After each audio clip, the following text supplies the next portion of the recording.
Good morning, good afternoon, good evening, no matter where you are, whenever you're watching this. This is Floating in Dreams. Today's video is going to be my 5 palette review video for September. Welcome to everybody watching today. Thank you so very much for joining me. Today's video is going to be a 5 palette review for you, where I'm going to tell you all about the last 5 eyeshadow palettes that I tried that are new to me. I used to do 10 palette review videos for you, but I've slowed down how many eyeshadow palettes I actually buy since the start of this year, and that means I just have fewer things to talk about, which is why we're gonna go from 10 palettes to a 5 palette review. And if you've never seen one of these, I always include looks and swatches as well as I'm talking about each eyeshadow palette that I'm talking about. In case you're new here, hi, my name is Maaike. I live in the Netherlands. I like to come on here to chat about eyeshadow palettes, essence and Catrice reviews, and getting the use out of my makeup. And because I have fair skin with a cool to neutral undertone, I deem myself a snow angel. So if you would like to join the Snow Angel Club, then definitely click subscribe down below. 5 eyeshadow palettes. Which are the 5 palettes I tried? I always show you in my Shop My Stash. So if you watch my Shop My Stash, which always goes live at the start of the month, I always tell you already which palettes I want to try this month, and then I do the review once I've tried all of these things, and that's where we're at right now. So the first thing we're going to chat about is by Dear Dahlia. It's one of their baby small palettes. This is in the shade Strawberry Crush. Yes, I'm not mistaken. And then I've got 2 eyeshadow palettes from a K-beauty brand. These are by Clio, and these are Picnic by the Sunset and Walking on the Cozy Alley. Then I also got already around to trying some things I bought over the summertime. So Fantastica Cosmetica, the Druid palette, and last but not least, Anastasia Beverly Hills Nouveau. So those are the 5 palettes I'm going to feature in that order. So let's get started. By the way, I'll also make sure I split the video into timestamps and chapters so that either in the description box or if your device allows you to see the chapters of the video, you can very easily find each palette. So if you want to skip to the palette that's most interesting to you, then you can. So let's chat about Dear Dahlia first. So this is a brand that I spotted, I think in 2021, over on my Instagram. They were doing some sponsored content, I think, and it just looked very pretty and ethereal and sparkly, and I was like, ooh, that sounds like a nice brand. I spotted they have a European website, so that makes it a bit easier usually with shipping and handling fees. I believe Dear Dahlia is Chinese, Japanese, it's Asian. I know that much. It's from Asia, somewhere around there. But it is a little bit more high-end. And then when I had put them on the list to try them this year, because it was a brand that was on my 2022 to trial list, and then I spotted them at Douglas here in the Netherlands. They are sold online through Douglas store. So there's different ways I'm sure you can buy these depending on where you live, and they do a lot of things that are natural but that do go with that Asian, more natural beauty kind of vibe. So I don't think this is the kind of brand where we need to expect like boom pigment, and that's definitely not what you get here. You get something very pretty but also not that sort of unique or different. What is unique mostly about this is the packaging. So let me show you how this works. You get this itty bitty little compact, which splits into 2 parts, which I think is very clever, like this. And you get a mirror on both sides. And then on one side of the pan, we get a cream. And then these 2 are 2 shimmer shades. So this is in the shade Strawberry Crush. This was very pretty. I just popped this all over the lid and then topped it off with this shade and used this in the inner corner. And then I also used this shade on the lower lash line. And the result is something very pretty, very sheer, but sparkly at the same time. This is perfect for every day. Like if you travel a lot, like this is perfect. I think they do several different shades in the range. Granted, I do feel now that I've tried them that they are a little bit highly priced for what it is. I think I got 3 or 4 products from them and they were on sale, like there was a discount going on. So I had a coupon code when I bought these and I had 25% off. And I got like 4 products for like 100 euros. I think one of these is like 30 euros or something ridiculous for that. So even though I think this is pretty, I think if you actually buy from like K-beauty or J-beauty brands through Yes Style or Stylevana, you can find brands that have the similar sort of effect at half or maybe even less than the price that these go for. So I find it a little bit expensive for what you get, but yeah. Part of this is also the experience. It's really, really pretty. We have some really, really pretty packaging here that I think is quite innovative. Like, I haven't seen anybody do anything like this in a while. It's pretty, it's got the marble design, so there's a lot that's going for this as well, but I do think it's a little overpriced. Let's talk about the Clio palettes separately. And the one that I had suspected was my favorite was also my favorite, but then now that I've tried both of these, I do have to say that I also see merit in the other one as well. So let me take out the brush, because this is just going to fall everywhere and it's gonna annoy me. So the one I predicted to be my favorite was this one. This is the Picnic by the Sunset eyeshadow palette by Clio. I got this off of Yes Style. I think, aren't these around like 20 euros or so? Like, Clio is of like K-beauty brands. They are a little bit more expensive than your Etude House or Holika. They seem to be a bit more of a premium brand in that realm. And something you should know about Asian beauty brands is that you usually get a lot of mattes. They love their mattes, and I'm a shimmer girl at heart. And I was a bit afraid when I swatched these that with how chunky the 3 shimmers are that we get, that it wasn't going to work for me. These felt like pressed glitters. And granted, we get a pressed glitter in here. This is the only true glitter. But it was so pretty. It was so pretty. Like this, if every pressed glitter can be like this, I'd wear it. But a lot of pressed glitters aren't like this because they fall down your face, they go everywhere, they get into your eyes, and it's just an eye disease waiting to happen. But with this, there is actually enough binding agent in the product to really make it stick down. So I love that. We get some like taupey shades, we get some mauve shades in here, some more taupey beiginess here, and then just 3 shimmers that accompany that color scheme perfectly. So I think the first look I did with like these 4 shades, and then this shimmer, and then the other 5 shades I used in the other look I did with this. We get 1 shade that has like visible sparkles that disappear, but I just view this as like a matte. The sparkle is probably there to help the shade to blend. That's usually why they are there, in case you were wondering. So yeah, I felt that this was, for that sheer wash of color, I would prefer this over the Dear Dahlia, also because we just get a lot of shades, and these mattes, buttery smooth, soft mattes. The shimmers you definitely need to apply with your fingers for them to truly stick down. They aren't the best applied with a brush, but the mattes, and these aren't super, like, I shouldn't say these aren't super pigmented, because they are.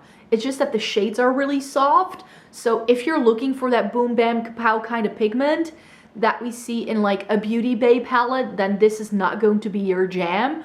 But what I like, which is just pretty everyday makeup, I mean, there's a reason why in recent years I've been trying so many K-beauty and like Asian beauty brands, because if I look at the kind of makeup I like to do, then those are the brands that are doing the things that I like to do with my makeup. I don't always love the undertones they do though, because a lot of it is very warm toned, but I love, this is such a good, like, cool, it's cool, but it's got the rosiness, like it's got the best of both worlds.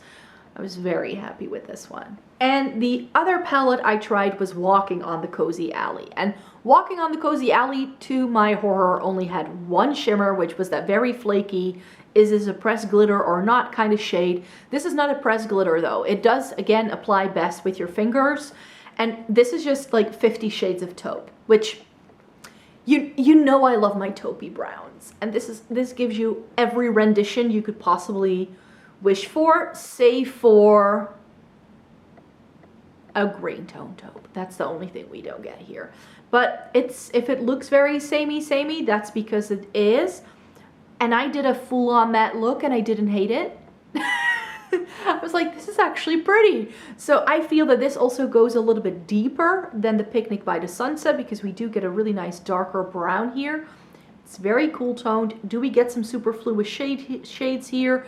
Perhaps, but these are my kind of shades, and because we do get pretty much just 1 shimmer and everything else is matte in here, and it has the same lovely formula as the Picnic by the Sunset, these mattes, boy, these are just so good. These are some of the best mattes I have ever worked with. Again, you're going to get that wash of color because it's not that dark. It just isn't, like, especially this half of the palette, you're just going to get this wash of color. But if that's you, if that's what you love, if that's the aesthetic you're going for, then these are really, really good quality palettes that now I want to try all of them. I think there are like 15 in this range. So there's definitely something for everyone. They do warm tone things, they do, but everything is quite light.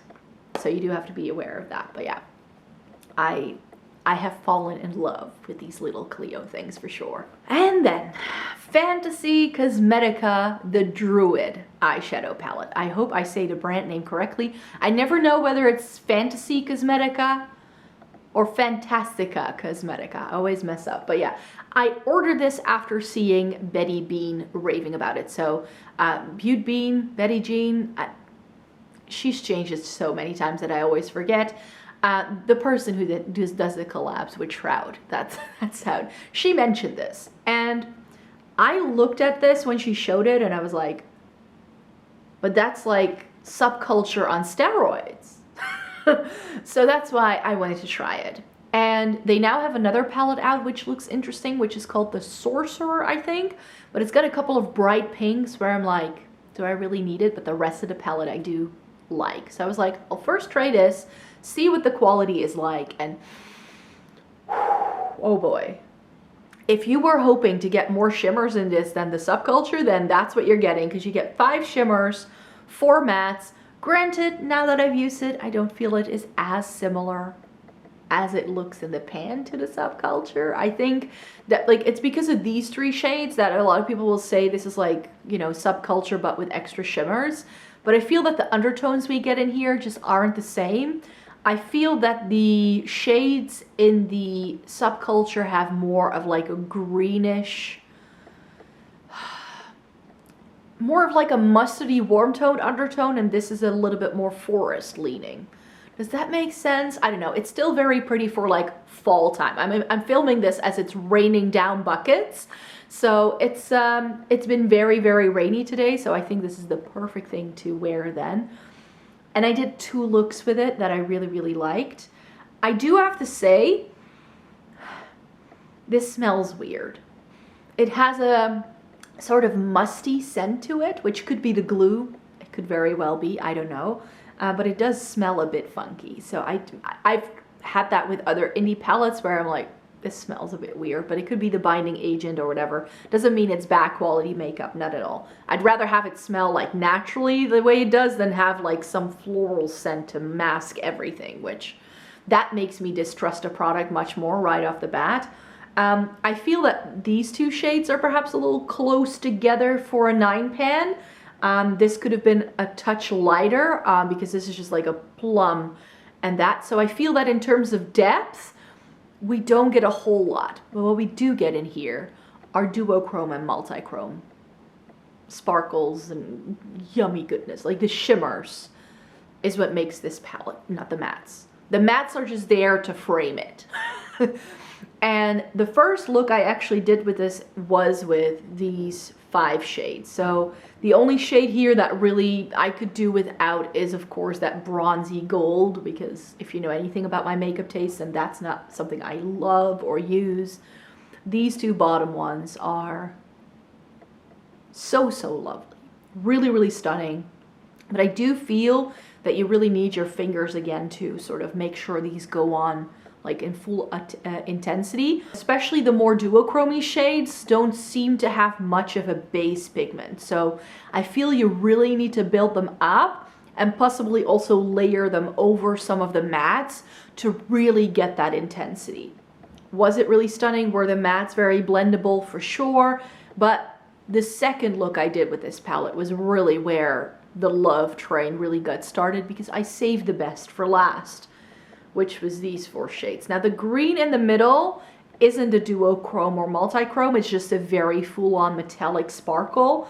And with this, I also tried to do with something a little bit differently. So I brought the eyeshadow a lot higher up than I normally would. So I kind of like created a frame for my entire socket, like around it, with that what looks like a mustardy green, but on my complexion it pulled green, which this is the shade I wish was in the Shroud Cosmetics It's Freaking Bats. That's how this performs on me. I love the way this looked.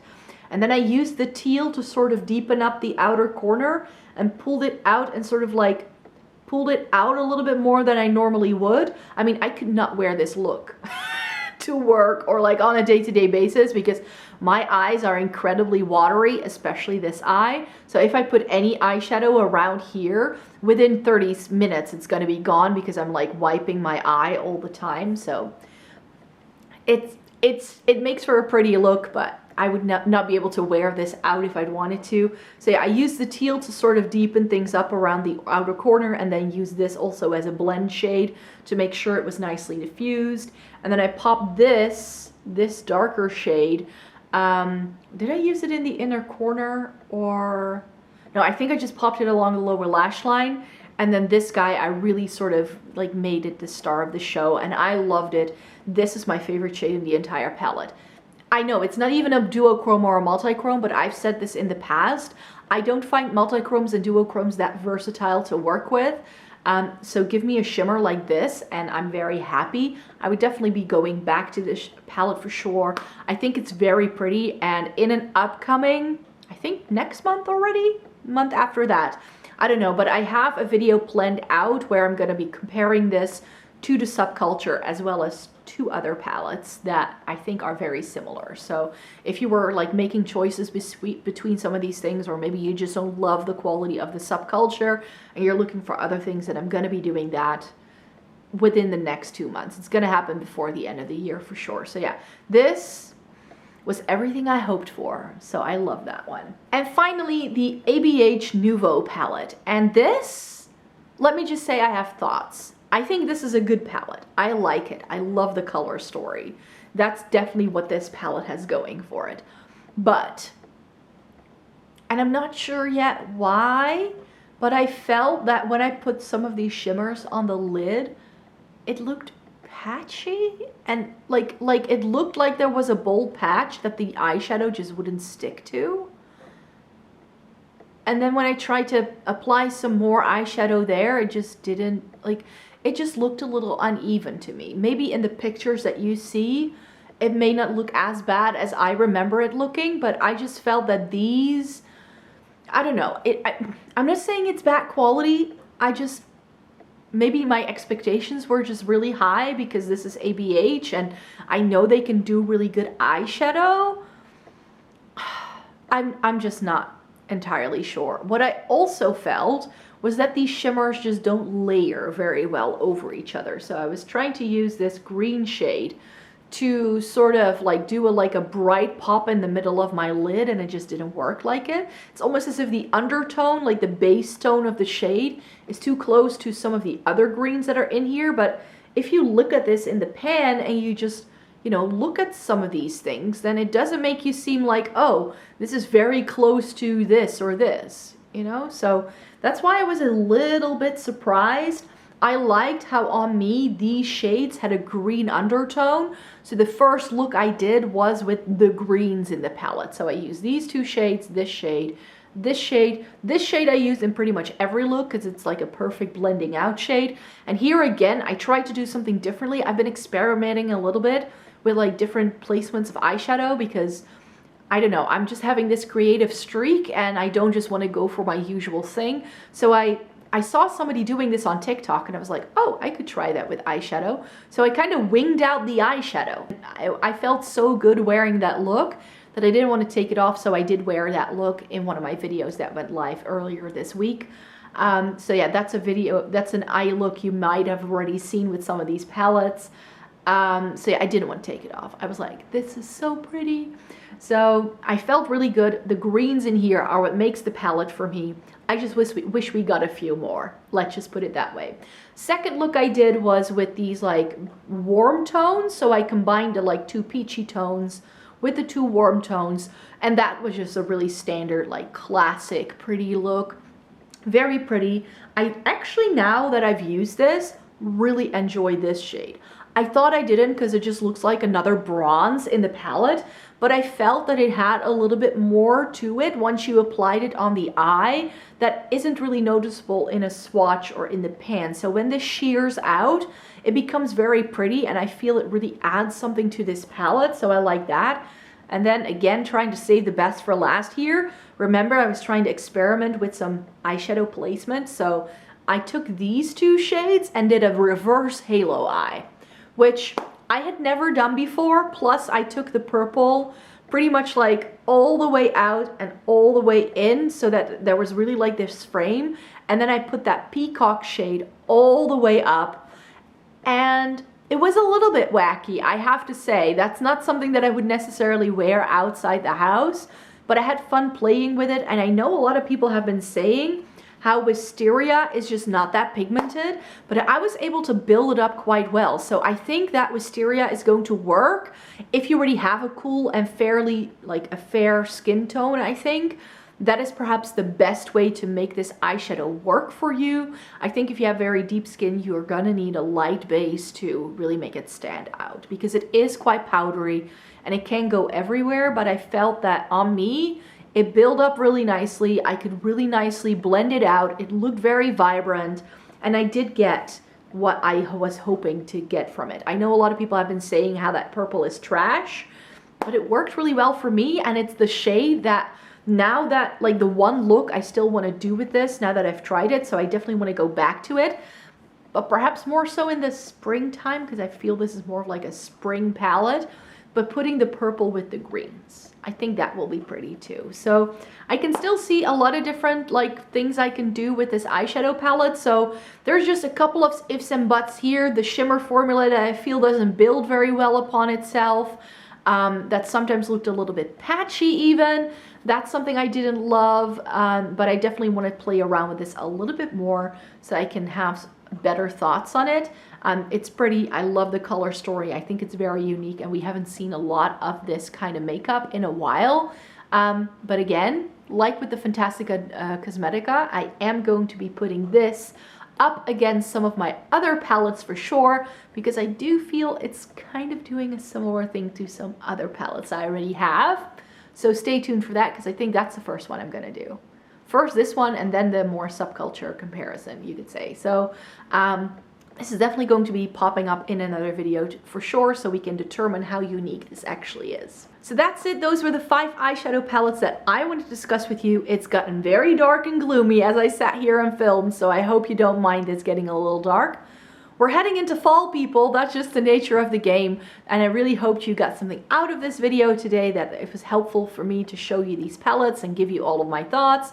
So please thumbs up the video if you liked it. Subscribe to my channel if you'd like to see more by me. I make several videos a week, so I hope you would like to stay tuned, and I hope to see you in my next one. Bye bye.